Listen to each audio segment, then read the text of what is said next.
এই সময়ে চট্টগ্রামে প্রচুর মানুষ চিকুনগুনিয়াতে আক্রান্ত হচ্ছে, সঙ্গে সঙ্গে ডেঙ্গুতেও আক্রান্ত হচ্ছে মানুষ। তো আমরা চট্টগ্রামে এসেছি, আমার সঙ্গে একজন পৃথিবী বিখ্যাত একজন সায়েন্টিস্ট আছে, সেও আমাদের সঙ্গে এখানে ফিল্ড ওয়ার্কে জয়েন করেছে। আমাদের সঙ্গে চিটাগং ইউনিভার্সিটির অ্যাসিস্ট্যান্ট প্রফেসর জেরি আছে, এন্টোমোলজিস্ট। তো আমরা কাজ করছি এখানে। আমরা যে পাত্রগুলো দেখলাম এখান থেকে আমরা মশা কালেকশন করেছি। তো আমাদের সঙ্গে আমাদের বিদেশি সায়েন্টিস্ট আছে। Why you join this program? Why you come in Bangladesh? Yeah. Hi, my name is Cornelia Kuruz. I'm an ecologist, and my research interest is mainly the mosquito vectors in Europe. So I came from Hungary, and actually in Europe, in whole Europe, and also in Hungary, we have a huge problem with we call invasive or exotic mosquito vectors that came from Asia and also from Bangladesh. So Aedes albopictus, the tiger mosquito, or even Aedes aegypti. So I came here to learn on hand how those mosquitoes behave in their origin region and how they use the different habitats for breeding or even for biting humans or animals, and what can their role in the vector transmission. So what is your suggestions regarding the Bangladesh? You visited the field with us. So what type of breeding places and how the city dwellers can manage these type of breeding places? Actually, what we learned also in Europe, that they use tiny water surfaces, so they don't need too much water. They use the shadowed, hidden places, usually the outside artificial containers that can fill with water. Here I see that there is a difference between Europe and Bangladesh, definitely the amount of these water surfaces. So I think the best solution is to remove or eliminate these waters. Don't let mosquitoes breed in this water.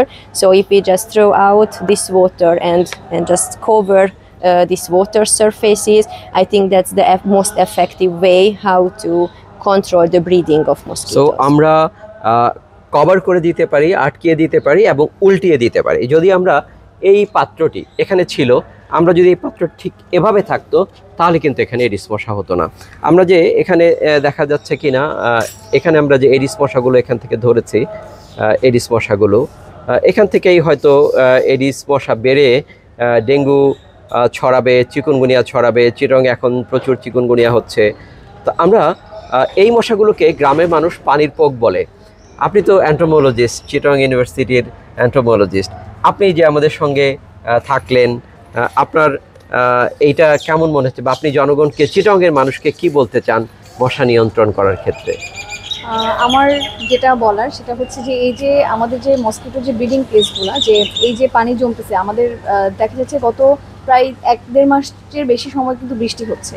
তো বৃষ্টি হলে পানি জমাটা খুব স্বাভাবিক, এবং আমাদের দেশে যেটা প্রবলেম যে আমরা যে কোনো বোতল হোক বা প্লাস্টিক হোক বা আইসক্রিমের কোটা হোক, যেটা আমরা একটু আগেও দেখে আসছি অন দ্য ওয়ে, পানির বোতলের মুখ বা এই টাইপের যে পটসগুলো, সেই পটসগুলো আমরা যেখানে সেখানে ফেলে দিই। সো আমার মনে হয় যে এটা যদি আমরা যেখানে সেখানে না ফেলে একটা নির্দিষ্ট জায়গায় ফেলি, বা যদি আমরা দেখি আমাদের হাঁটা চলার পথে যে এরকম কোনো একটা জায়গা পটস বা কোনো কিছু আছে যেখানে পানি জমতে পারবে, সেইটা যদি আমরা উল্টে দিই বা নষ্ট করে দিই, তাহলে আমার মনে হয় এই সচেতনতার কারণে হলেও কিছুটা ডেঙ্গু হচ্ছে। এখানে আমরা তো এটাতে পেলাম, এখানে একটা টায়ার আছে। এই টায়ারটাতেও কিন্তু এটা হচ্ছে এডিস মশার জন্য হ্যাভেন। যদি কোনো কিছু কালো হয় এবং এই টায়ারের পানি কিন্তু বের করা যায় না, আপনি যেভাবেই করেন টায়ারের পানি বের করতে পারবেন না। এই টায়ারে যদি পানি জমে তাহলে কিন্তু সেখানে মশা নিশ্চিত। সো টায়ারটা যেখানে বৃষ্টি পড়ে সেখানে টায়ারটা রাখা যাবে না, টায়ারটা এমন একটা জায়গায় রাখতে হবে যেন শেডের ভিতরে হয়। আমরা আরেকটা দেখাই, এখানে দেখেন ওইখানে আরেকটা পাত্র আছে, ওইখানে আরেকটা পাত্র আছে। ওই পাত্রটার মধ্যে এখানে যাওয়া যাবে কিনা জানি না, একটু চেষ্টা করতে পারি যাওয়ার।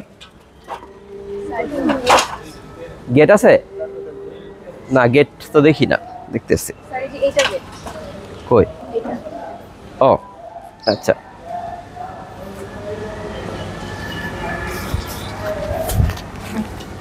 তো এখানে একটা পাত্র আছে, এটাতেও কিন্তু এডিস মশা আছে।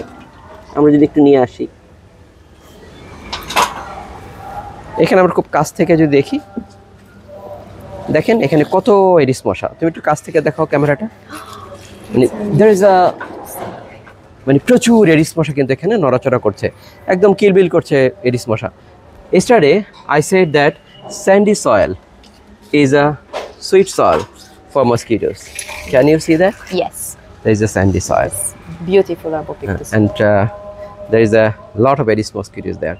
So আমরা এই ভিডিওটা যে শেষ করি যে আমরা যদি জনগণ পার্টিসিপেট না করি, জনগণ যদি এডিস মশা নিয়ন্ত্রণে সক্রিয় না হই, শুধুমাত্র সরকার অথবা সিটি কর্পোরেশন একা কখনোই পারবে না। So act yourself from your home.